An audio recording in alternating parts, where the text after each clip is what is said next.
Hello guys, welcome to my new blog. তো guys, আজকে আমি চলে এসেছি সুরাটের সুরাট শহরের বাঙালি ফেমাস তাপ্তি নদী। এবার বাঙালি ফেমাস কেন বলছি, এখানে এত গাইস বাঙালি আসে, মানে বাঙালি ভাইয়েরা আর কি। এখানে সন্ধ্যাবেলায় বসার জন্য আর কি এত বাঙালি আসে। তোমরা জানো, হয়তো তোমরা এখানে আসো।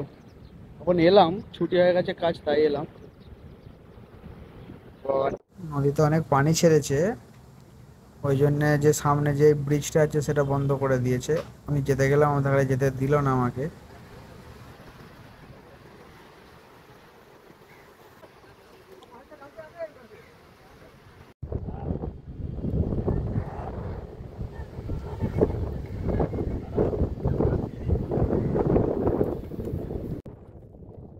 গাইস, দেখতে পাচ্ছ এইসব জায়গাগুলো সব আমরা বসে থাকি, বা বাঙালি ভাইয়েরা এখানে বসে থাকি। আজকে চালু আছে কাজকর্ম, সব জন্য সব কেউ আসতে পারেনি, নাহলে রবিবার হলেই এত ভিড় লেগে থাকে এখানে গাইস। আর নদীতে খুব পানি ছেড়েছে, নদীতে অনেক পানি ছেড়েছে, দেখো তোমরা দেখতে পাচ্ছ। তো গাইস, আজকের জন্য এইটুকুই।